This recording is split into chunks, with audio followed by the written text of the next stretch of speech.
እችላለሁ ቪዛውን አልኩት። እሺ አለ። ሄርን ታምሜ ተኝቼ ነበረ።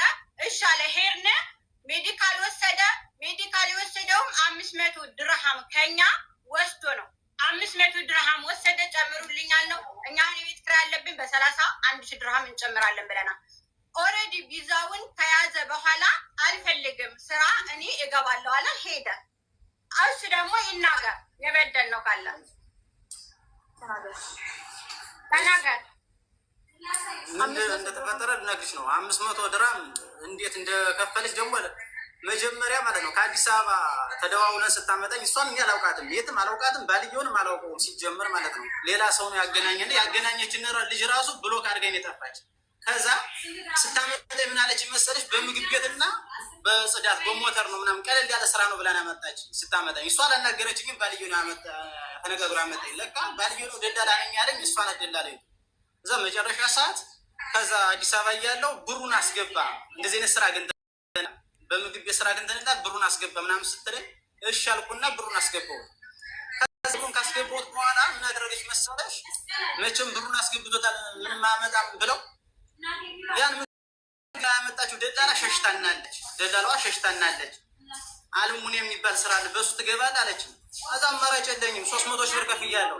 መቼም አረ በሱ ስራ አልገባም ብዬ ልቅር አልልም። አበልቶ ነው የሚቀርበው። መጥቼ እዚያው ላይ መጣላት ያለብኝ ችግር የለም እመጣለሁ ምናምን አልኳት። በዘይን መንገድ አመጣች።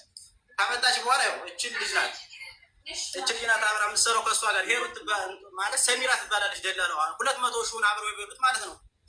200 ሺህ የተበላች ልጅ አለች ከይሽ ጋር ነው ሁለቶች። ከዛ እቺ ልጅ ነው የምግቡን ስራ ያመጣችው አለች። የምግቡን ስራ ያመጣችው እቺ ልጅ ናት። ታግሪ እቺ ልጅ ሸሸችና አለች። ይቅርታ እንዴ የደረሰችበትን አሳውቂ ሳሪ።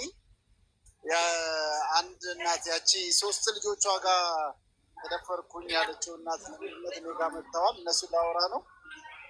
የደረሳችሁበትን አሳውቁኝ። እሺ አመሰግናለሁ። እሺ ተስፍሻል አለ ተስፍሻል። እና ከዛ አይወልሽ ከዚህ ከመጣሁ በኋላ ቤት ውስጥ ላይ መጡ። የካምፓኒ ማናጀር መጣለ ይዤ እሄዳለሁ ምናምን አለኝ። ከዛ ስራውን ንገሪ ምናምን ስለው ኮንስትራክሽን ነው ምናምን። እንዴ ኮንስትራክሽን መስራት አልችልም። አንደኛ በጥይት እግሬን ተመትቻለሁ። ነግሬያታለሁ 3 ጊዜ እንደቆሰሉ ነግሬያት፣ በግልጽ ነግሬያታለሁ። ከባድ ስራ እንደማልሰራ ነግሬያት እንደዚህ ቆስያለሁ ምናምን ስለው የካምፓኒ ማናጀር እኔ መተባበር የምችለው ከኔ የሆነ ብር አለ 5,000 ብር ድራም ትከፍልና 5,000 ድራሙ ላይ ያን ከከፍል በኋላ አይዱን በግል እሰጥሃለሁ ምናምን አለኝ። እኔ ልተባበር የምችለው በዚህ መንገድ ነው እንጂ አንተ ወስጄ ልሰራ ነው ወይስ እዛ ላይ ምን ልትሆንልኝ ነው ምናምን ብሎ ጥሎኝ ሄደ። ጥሎኝ ሲሄድ ከዛ እኔ ተናድጄ እነሱ ጋር ስጣላ የሆኑ ቤተሰቦች 1,000 ብር የሆኑ ልጆች የሰፈሬ ልጆች 1,500 ብር ላኩልኝ። ከዛ አሁን አብሬ ያለሁባቸው ልጆች ደግሞ 1,500 ሰጡኝ። 3,000 ብር ጀመርንለት ሰጠ ነው ለዛ አይዲ ለሚሰራልኝ ልጅ ማለት ነው።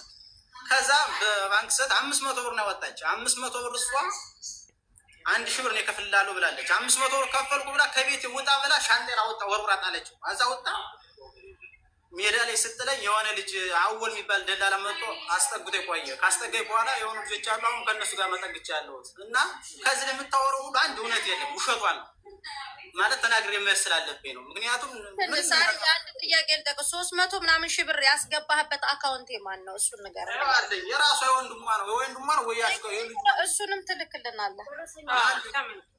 ደረሰኝ አለው ደረሰኝ አለኝ። እሺ አለው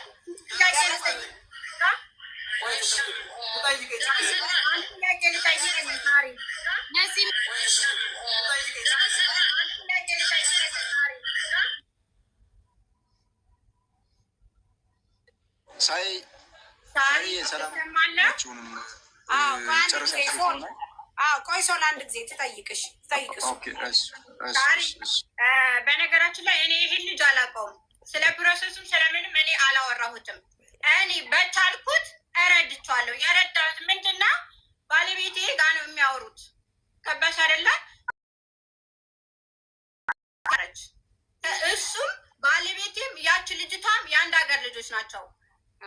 ፕሮሰሱ አሁን የወንድ ብላ ካለች በኋላ ደላላችሁ አሁን የወንድ ደላላ ወንድ እናመጣለን አላልሽም? አሜን እናመጣለን አላልሽም? ማዚ ትጨርስ ብዬ ነው። አንቺ ስለሽ አይደለም እውነት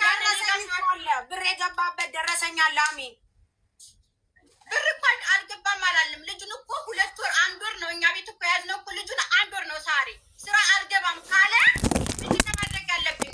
500 ብር አሜን ኖ ስራ አልገባም ካለ አሜን ምን መሰለሽ የምታረጊው የዚህ ልጅ መፍትሄውን እንቅጩን ስነግርሽ ምን መሰለሽ የምታረጊው